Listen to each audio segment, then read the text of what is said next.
अन्यथा निशिकांत दुबे सुन ले, यदि ये माफी नहीं मांगा, ये जब बोलेगा इसका विरोध करेंगे, इसको बोलने नहीं देंगे। लेकिन इनकी पूरी इंक्वायरी होनी चाहिए। हम हेमंत जी से आग्रह करेंगे इसके पूरे काले कारनामे, अकूत संपत्ति की इसकी जांच हो और इसको जेल भेजिए। सदन में बीजेपी को नहीं होना चाहिए। नाथूराम गोडसे को प्यार करते हैं, गांधी के ये दुश्मन है, गांधी के आइडियोलॉजी के दुश्मन है, गांधी जी के मोहब्बत के ये दुश्मन है। और यही नरेंद्र मोदी ने मंद बुद्धि कहा था, याद है? मंद बुद्धि, दलित अस्थि मंद बुद्धि के होते हैं। हिंदुस्तान में रहना है तो अंबेडकर अंबेडकर करना हो। दुनिया का सबसे ताकतवर अपने को 56 इंच का सीना कहता है। ये दो वीडियो क्यों नहीं ला रहे हैं? एक महिला को अपमानित करने वाला और दूसरा धक्का देने वाला। अभी तक वीडियो क्यों नहीं ला रहे? राहुल गांधी आगे थे। मैं कह रहा हूं कि इन लोगों ने मेरे आंखों के सामने मुझसे धक्का मुक्की कर रहे हैं। आप देख लीजिए फुटेज। पप्पू यादव ना होता कि प्रियंका गांधी को धक्का देती, मैंने किया। हम राहुल जी को लेके आए, राहुल जी पूछ रहे हैं तो निशिकांत कहता है कि है गुंडा, है राहुल, है गुंडा। निशिकांत, इससे बड़ा गुंडा कौन? ये माफी मांगे। में जो घटना घटी, पूरा मामला, और आप उसमें प्रत्यक्षदर्शी भी थे, किस रूप में आप उसको देख रहे हैं? और भैया मैं तो तीन बात कह रहा हूं। आजाद हिंदुस्तान में कभी आपने आज तक देखा सदन में कोई सत्ता पक्ष इस तरह करता हो? हाथ में लाठी, सभी गेट घेर लिए गए, एक दिन पहले ही पूरी स्क्रिप्ट लिख ली गई। इनको सदन में बीजेपी को नहीं होना चाहिए, इनको कलाकार कला मंच बना लेना चाहिए, नाट कला परिषद। गणेश जी को दूध पिला दिए थे बैठे बैठे। और सन 42 में इनकी क्या भूमिका थी? ये तो नाथूराम गोडसे को प्यार करते हैं, गांधी के ये दुश्मन है, गांधी के आइडियोलॉजी के दुश्मन है, गांधी जी के मोहब्बत के ये दुश्मन है, नेल्सन मंडेला अब्राहम लिंकन के दुश्मन है, पटेल के दुश्मन है। बाबा वीर सावरकर का क्या था? बाबा साहब अम्बेडकर के खिलाफ। ये तो सभी दिन इनकी मानसिकता रही। मंडल कमीशन लागू हुआ तो ये कमंडल लेके निकल गए और पूरे देश में आग लगा दिए। और मंडल को नहीं आने देने के लिए जब मंडल कमीशन लागू हुआ तो इसने समर्थन वापस ले लिया। अब सोचिए ये कितना बड़ा विरोधी है। जब 67% आरक्षण लागू स्टालिन ने किया तो ये कोर्ट चले गए। जब हमारी महागठबंधन की सरकार बिहार में जब आरक्षण लागू किया तो ये कोर्ट चले गए, नौकरी बंद कर दी, प्राइवेट नौकरी में आरक्षण लागू नहीं किया। ये कितने बड़े दलित विरोधी हैं। इनकी मानसिकता 2003 में दलितों को नागरिकता के लिए कानून तरसा दिए थे अटल बिहारी वाजपेयी के कानून में। और यही नरेंद्र मोदी ने मंद बुद्धि कहा था, याद है? मंद बुद्धि, दलित अस्थि मंद बुद्धि के होते हैं। ये इन लोगों की फीलिंग तो सब दिन ST SC के खिलाफ रहा है। ये लोग EBC OBC के खिलाफ रहे हैं, कभी भी EBC के पक्ष में बात नहीं किया। और बाबा साहब अंबेडकर, ये लोग को तो लगता है कि भगवान, ये कैसे? बाबा साहब अंबेडकर, हिंदुस्तान में रहना है तो अंबेडकर अंबेडकर करना होगा।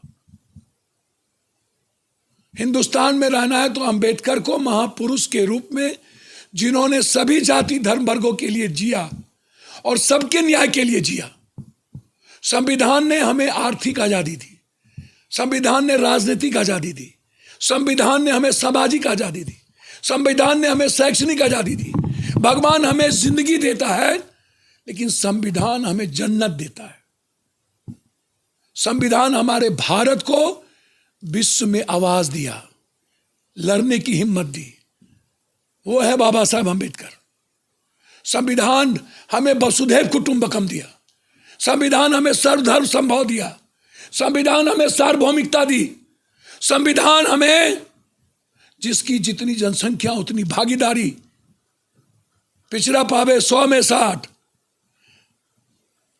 संविधान हमें सत्ता पर बैठने का अधिकार दिया। हमारे लिए भगवान है। और जिस तरीके से इन्होंने अपमानित, जो बीजेपी के खून में, सांस में, नस में, विचारों में अंबेडकर के खिलाफ सब दिन, और जिस तरीके से सदन के भीतर हम थे, हम 4 बात इनसे कहेंगे। जो दुनिया का सबसे ताकतवर अपने को 56 इंच का सीना कहता है, ये दो वीडियो क्यों नहीं ला रहे हैं? एक महिला को अपमानित करने वाला और दूसरा धक्का देने वाला। अभी तक वीडियो क्यों नहीं? सीसीटीवी फुटेज में होगा। इनके एमपी कहते हैं राहुल गांधी आगे थे। मैं कह रहा हूं कि इन लोगों ने मेरे आंखों के सामने मुझसे धक्का मुक्की कर रहे हैं। आप देख लीजिए फुटेज। पप्पू यादव ना होता कि प्रियंका गांधी को धक्का देती।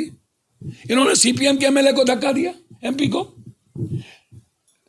ये लाठी लेकर के, सबके हाथ में लाठी, पूरा स्क्रिप्ट कल ही लिखा चला गया था कि बाबा साहब अंबेडकर के मुद्दों को भटकाना है। बाबा साहब अंबेडकर के जिसने अपमानित किया है, उनके जीते जी मैं आग्रह करूंगा, वो अपमान या देश नहीं सहेगा। हम ना होते तो आज प्रियंका गांधी जी पर हमला होती। करते ये लोग। प्रियंका गांधी जी बैठ गई, जो करना हो करो, और हम दौड़ के गए सदन के भीतर। राहुल गांधी जी को इन्फॉर्म मैंने किया। हम राहुल जी को लेके आए। राहुल जी पूछ रहे हैं तो निशिकांत कहता है कि है गुंडा, है राहुल, है गुंडा। निशिकांत 100 चूहा खा के पीछे चले हज करने। मैं अपने सरकार से कहूंगा इसकी पूरी इंक्वायरी करो।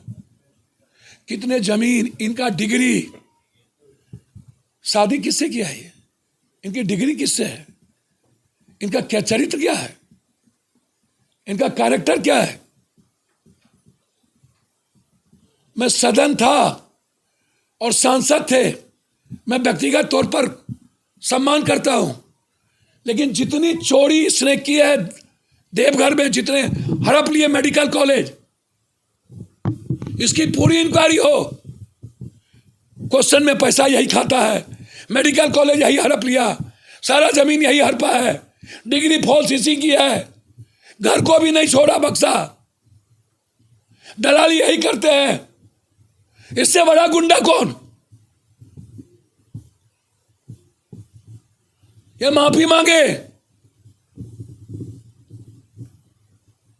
अन्यथा निशिकांत दुबे सुन ले, यदि ये माफी नहीं मांगा, ये जब बोलेगा इसका विरोध करेंगे, इसको बोलने नहीं देंगे। हम इसके तरह इसको गुंडा नहीं कहेंगे, लेकिन इनकी पूरी इंक्वायरी होनी चाहिए। हम हेमंत जी से आग्रह करेंगे इसके पूरे काले कारनामे, अकूट संपत्ति की इसकी जांच हो और इसको जेल भेजिए। यह आदिवासी दलित का जमीन हड़पा है, यह पिछड़ों का जमीन हड़पा है, और हम छोड़ेंगे नहीं। हम इंक्वायरी करा के रहेंगे, हाई कोर्ट में जाएंगे। गुंडा मेरा सीधा है, इसकी पूरी जांच सुप्रीम कोर्ट से कराइए या जेपीसी करे। ये महिला को गायब कर दी, एप्लीकेशन दिला करके अपमानित किया है, और महिला गायब है। महिला से ST/SC का केस करवाना चाहते। राहुल गांधी डरेंगे इन लोगों से, प्रियंका गांधी। जब हम दुनिया से नहीं डरते हैं तो राहुल क्या डरेगा? राहुल गांधी पे भी केस किया गया है, कब मतलब इस पूरे भैया एक कायर आदमी है, कमजोर है।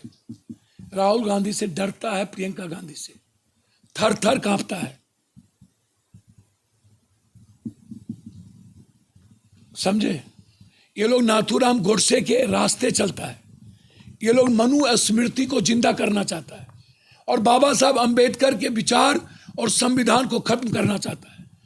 जब तक राहुल गांधी, प्रियंका गांधी और एक एक पप्पू यादव और एक एक देश के ST/SC और एक एक EBC OBC इस देश के नागरिक हैं, तब तक संविधान और बाबा साहब अंबेडकर के विचार को कोई नहीं रोक सकता। को जिस तरीके से अपमानित किया गया, जब तक माफी नहीं मांगी जाएगी तब तक हम लोग विरोध करते रहेंगे।